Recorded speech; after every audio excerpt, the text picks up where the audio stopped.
keep the motherfucking hands up. I'm not reaching for no gun, bro. Step out. Can I move my phone? And have a firearm pulled on him by the Omaha Police Department all in the same day. Imagine that. Qasim Shabazz is shaken up. Man, I thought we were getting ready to lose our lives. Let him know with this pullover, this was authorized. Think about that. Authorized to pull him over. That you ain't gonna never be bigger than us. That's what the cops send a message. I don't care what anybody say. Terence Crawford's celebration in Omaha quickly turned into a problem.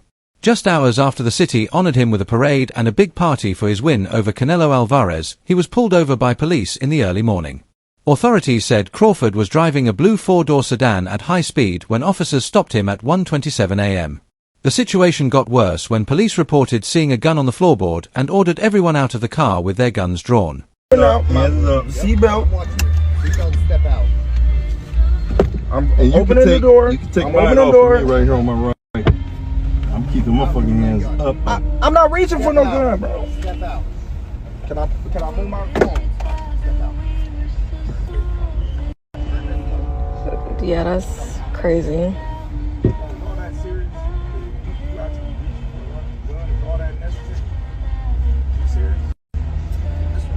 Tim Bradley reflected on what happened during Terence Crawford's traffic stop, offering a view that many found both sharp and thoughtful. According to Bradley, the actions that night were less about a routine violation and more about sending a clear message to the champion. He suggested that Crawford's fame had grown so much that certain authorities felt the need to remind him that even the most successful people are not above the rules. Bradley compared it to the sad pattern often seen when happy occasions suddenly turn into moments of tension, as if a great day cannot pass without some kind of disruption. His words connected with fans who understood the irony of Crawford's celebratory moment being overshadowed by flashing lights and tense run-ins with police. I mean, Terence Crawford, he on the highest cloud, bruh. In his city, let him know. Let him know. With this pullover, this was authorized. Think about that. Authorized to pull him over. That you ain't gonna never be bigger than us. That's what the cops send a message. I don't care what anybody say. The cops send a message. This our city. You might got the key, but I got the handcuffs. That's what that was. Yeah. And before y'all start talking about my ceiling real quick, my roof, hey, it been raining and stuff. Hey, it's raining now. The clouds is out right now. You can see them in the background. I'm gonna go watch the damn car in a little bit once this rain stops. But anyways, back to the video. Oh, man, look. You ain't got no city until you got the police. That's a fact. Yeah. Shoot. You ain't got no city unless you got the police. Don't ever forget that. You got to have the law enforcement on your side, man. They got to be looking out for you. For the good. Not for the bad, for the good. Yeah. Terence Crawford, it don't matter what you do for your city, man. Bruh, I'm letting you know right now, man. With this incident right here, they waiting on you to do something bad. This dude right here, he was trying to jack you. He was trying to catch you slipping. That's all it was. Seeing you on TV, displayed all on TV, parade shut down and stuff. He got to be, securing certain points and stuff like that. He mad. He mad to see you. Crawford's security chief gave a chilling account of what happened during the stop. He explained that from their side, the officers seemed on edge, making the situation worse in a way that created real fear. Being ordered out of a vehicle at gunpoint on what was supposed to a winning weekend celebration left those with Crawford feeling that their lives were suddenly at risk.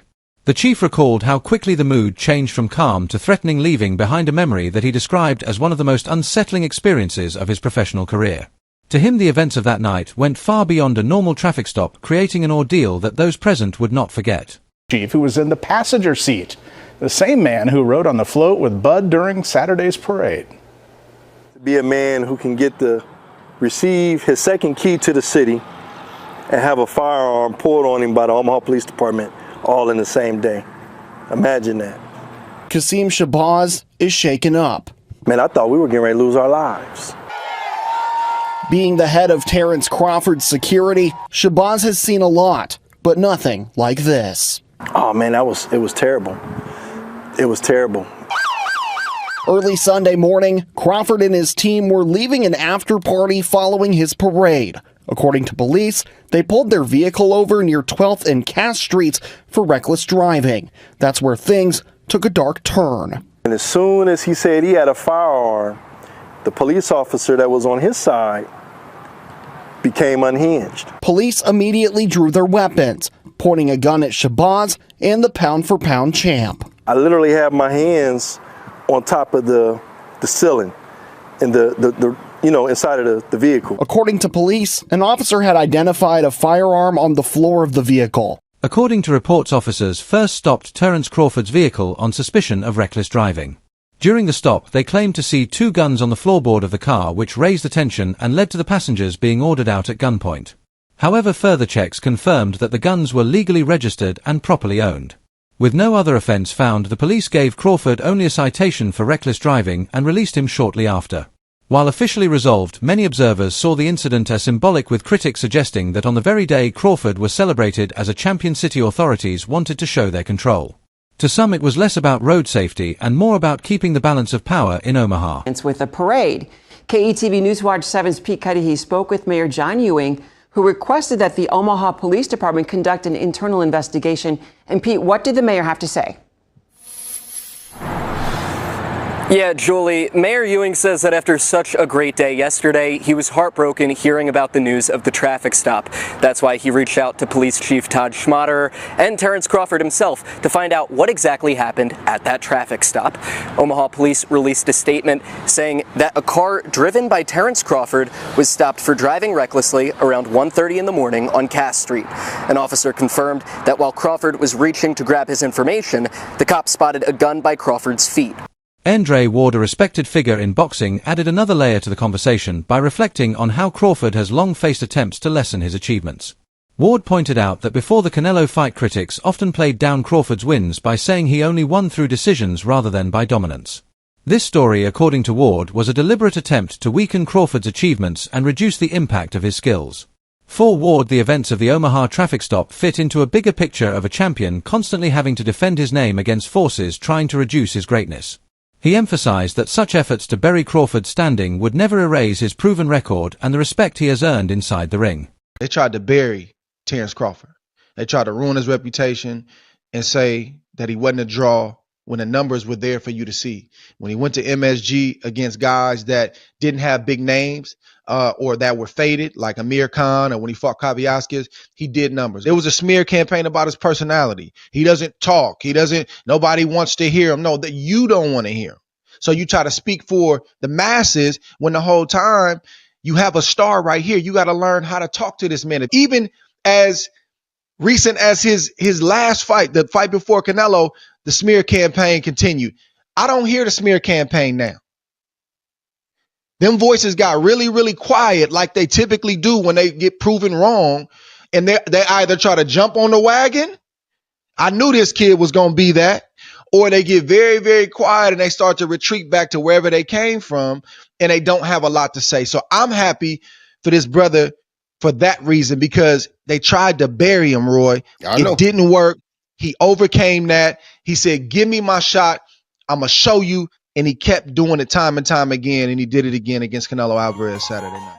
Commentators have guessed that beyond the official reports, deeper issues may have influenced the situation.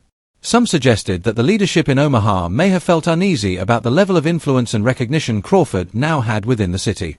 His rise from local talent to world champion had made him not just a sports star but also a figure of community pride. Analysts hinted that the incident may have been a way to remind him, and by extension the public, that established institutions still held power. This reading linked the episode to a broader theme that with fame often comes challenges, and those in the spotlight are more likely to face situations designed to test them or limit their influence. Police officer wanted to send a statement because he doesn't like the rise of the Black Messiah. He don't like to see a black person in position of power. So he pulled Terence Crawford over for quote-unquote reckless driving. And as he approached the car, he decided to lie on his report, because as he approached the car, he stated that he saw a firearm on the floor panel. Come to find out, Terence Crawford informed him as he approached the driver's side door where Terence Crawford was driving, and in the passenger side was Terence Crawford's head security guard. In the back was Coach Malachi, and a young lady was on the side of Coach Malachi in the back seat. And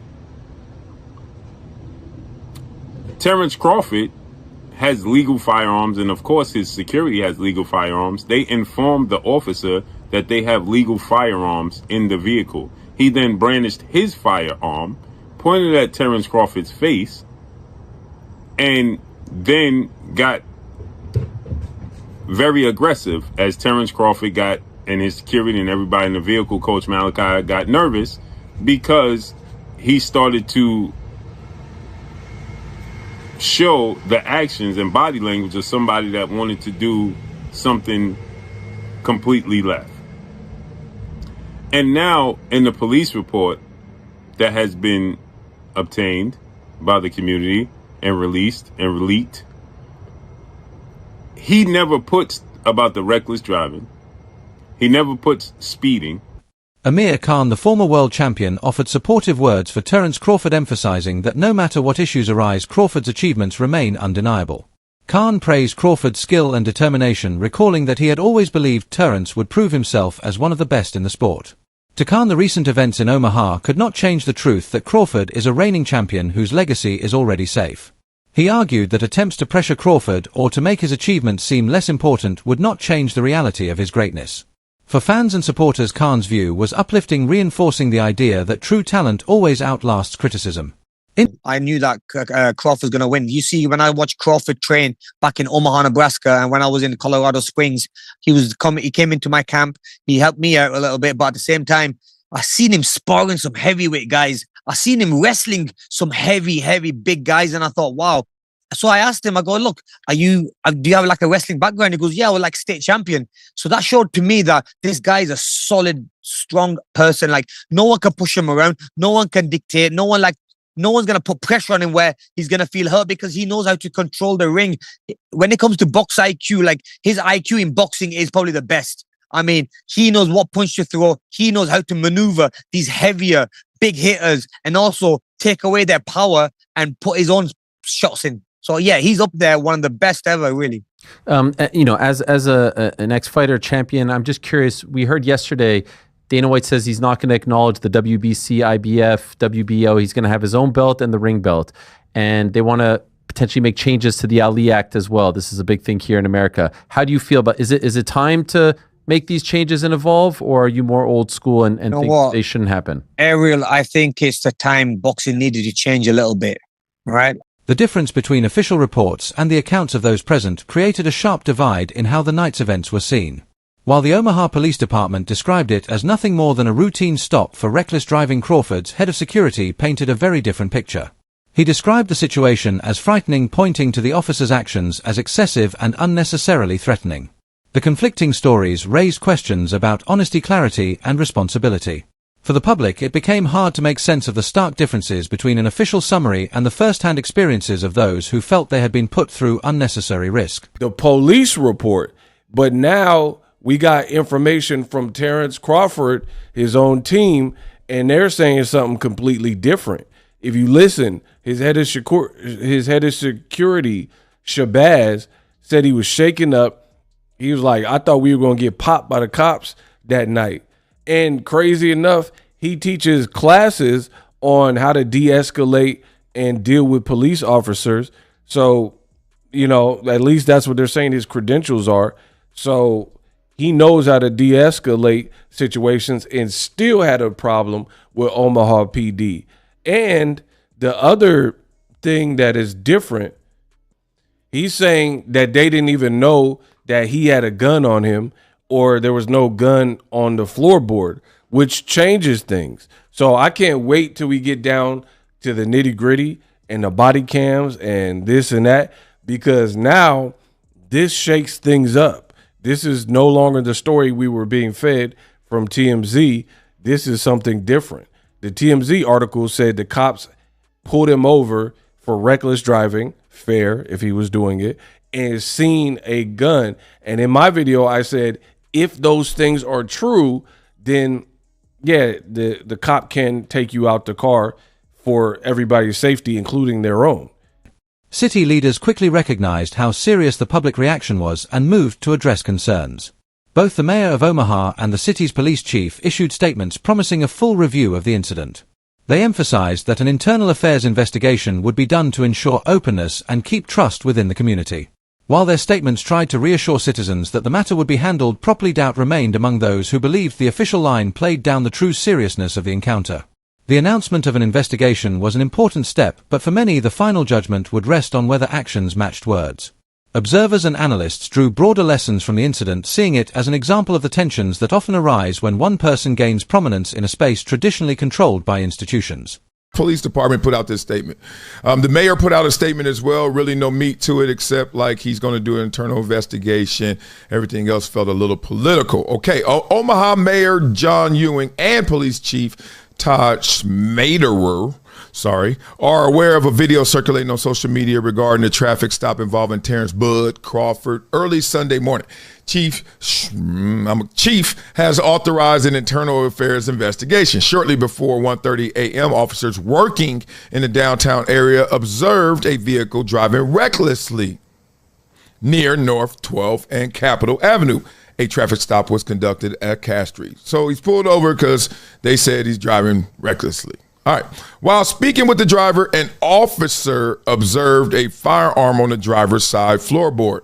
I'm going to read that sentence to you again. While speaking with the driver, an officer observed a firearm on the driver's side floorboard. That is important.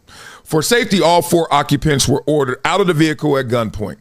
The driver was later identified as Mr. Crawford upon verification of his driver's license and was issued a citation for reckless driving. One passenger, a member of Mr. Crawford's security team, was also found to be carrying a legal firearm. Okay, so that's 2 guns in the car, legally.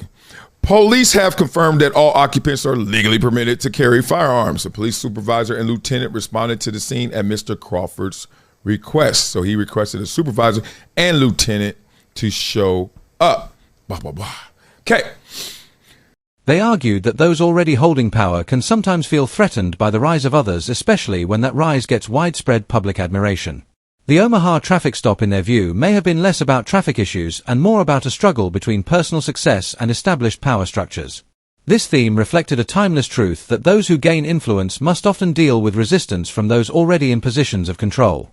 Some public comments raised concerns about unfair treatment, suggesting that the stop may have been influenced not just by law enforcement procedure but also by deeper social issues.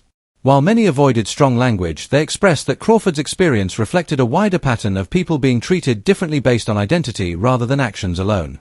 This view brought strong emotions from his supporters, who felt that the incident was unfair and uncalled for. No matter what side you take, what is clear is that Crawford's experience started a conversation not just about his personal treatment but also about how communities see justice, fairness and equality in everyday run INS with authority. It's also incumbent for me to say that it will not be lost on a lot of people that Terence Crawford, being obviously a black man, being pulled over by cops in such fashion and treated in such a seemingly harsh way, will not go down well with a lot of people, especially in the black community, where, let's be honest, there has been tensions over the years between the police and the black community throughout many American towns and cities. So let's be honest, this incident will do nothing to improve relations between those two groups, that's for sure.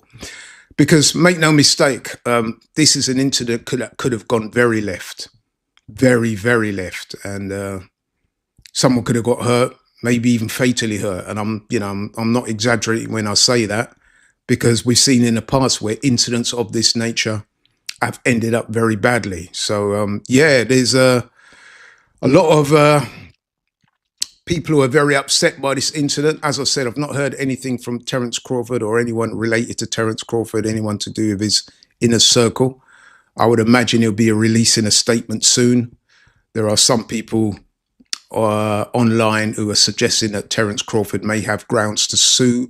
There are others saying that he might not want to sue because Terence Crawford is a much loved member of the Omaha, Nebraska community. And he does a lot of work for the city, so he may not want to sue the city. However, it'll be interesting to see how this one gets resolved. That is it for today's video. Stay tuned until next time.